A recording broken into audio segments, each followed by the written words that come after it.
Bismillahirrahmanirrahim. Assalamu alaikum everyone. Today we will going to read Fire and Ice, a poem by Robert Frost. And you know Robert Frost is poet of nature. तो मतलब nature को सामने रख के वो बहुत meaningful सी communication कर जाते हैं और बहुत मीनिंगफुल सी थॉट दे जाते हैं. So starting with the poem translation. Some say the world will end in fire. Some say in ice. Point कहते हैं कि कुछ लोग कहते हैं कि ये जो दुनिया है ये फायर से आग से खत्म हो जाएगी, जबकि कुछ लोग कहते हैं कि ये जो दुनिया है ये आइस से बर्फ से खत्म हो जाएगी.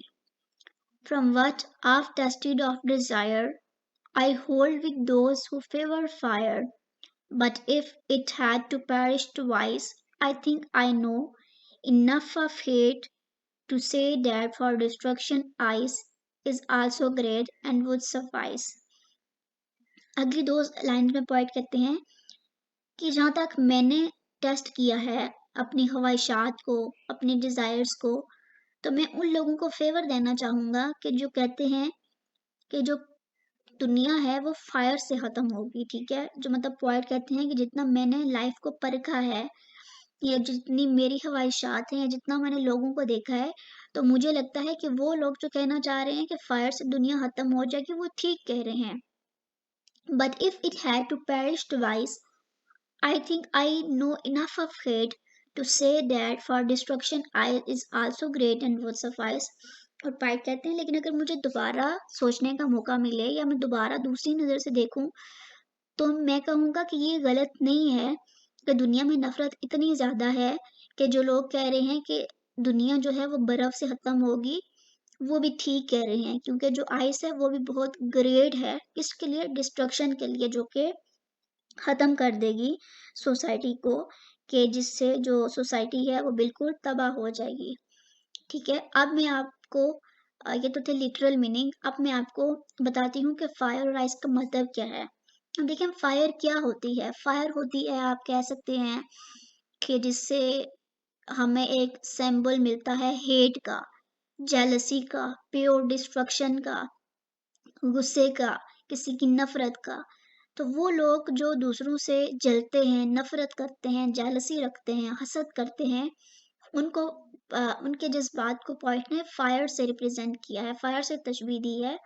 ये ऐसे लोग जो बहुत ज़्यादा गुस्सा करते हैं या दूसरों से बहुत ज़्यादा नफरत रखते हैं, बहुत ज़्यादा दुश्मनी रखते हैं, ठीक है, बहुत ज़्यादा जेलसी, उनकी छोटी छोटी बात पे जेलसी करते हैं, तो उसके लिए पॉइंट ने बोला है कि ये एक आग है, उनकी गुस्से की आग, उनकी हसद की आग, जिससे दुनिया खत्म होगी. लेकिन दूसरी तरफ जो आइस है, अब आइस क्या चीज होती है. आइस होती है बर्फ, ठंडी चीज, सर्द. तो दूसरी तरफ पॉइंट कहता है कि एक तरफ तो वो लोग हैं कि जो बहुत एक्सप्रेसिव हैं, ठीक है, जो अपना गुस्सा, अपनी नफरत, अपना हसद जाहिर करते हैं. दूसरी तरफ वो लोग हैं जो कि बिल्कुल भी किसी भी चीज से कोई ताल्लुक नहीं रखना चाहते, जिनके जज्बात जो हैं सर्द होते हैं. वो जब देखते हैं दूसरों को तो वो कुछ भी फ़ील नहीं करते, कुछ भी महसूस नहीं करते, वो एक अपने ही होल में बंद रहते हैं. उनको कोई फ़र्क नहीं पड़ता किसने कितनी सक्सेस की है, किसने कितनी सक्सेस नहीं की, कौन क्या कर रहा है, किसके क्या हालात हैं. वो सिर्फ़ अपने में ही रहता है इंसान. तो जैसे हम कहते हैं कि ये तो बहुत सर्द आदमी है या इसके जो जज़्बात हैं वो बहुत ज़्यादा सर्द हो चुके हैं, यानी कि ऐसा इंसान जो कुछ भी फ़ील नहीं कर पाता. तो उसको पोएट ने आइस से तशबीह दी है कि ऐसे इंसान भी खतरनाक हो सकते हैं जो अपनी ज़ात में रहते हैं, जिन्हें दूसरों के गम से, दूसरों के पैन से कोई फ़र्क नहीं पड़ता. तो ऐसे लोगों की वजह से भी दुनिया ख़त्म हो जाएगी.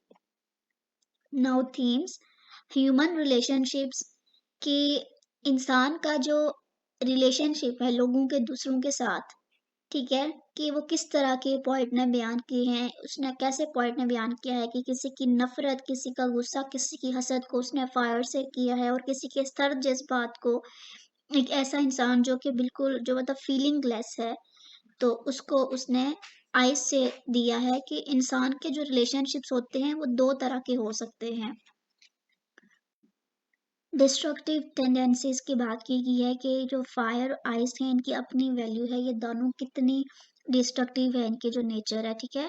ह्यूमन नेचर के इंसान की जो नेचर है वो दो तरह की है। फायर जहाँ बहुत ज्यादा गुस्सा है, जहाँ बहुत ज्यादा नफरत है, और आइस जहाँ के बिल्कुल भी कोई जज्बा नहीं है, ठीक है। इंसान जो है फीलिंग लेस है, सर्द जज्बात है उसके।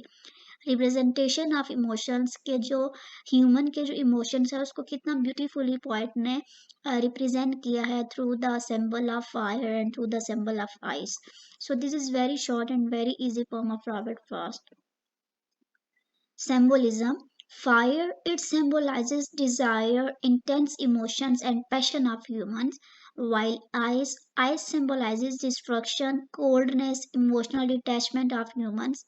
जैसे कि फायर इंटेंस इमोशंस को बयान करती है, आपके शदीद जज्बात में शदीद गुस्सा हो सकता है, शदीद हसद हो सकता है, शदीद नफरत हो सकती है।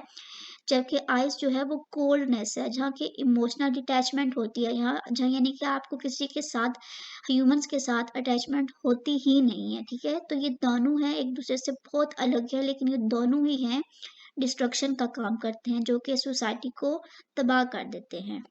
Thank you so much everyone. Allah Hafiz.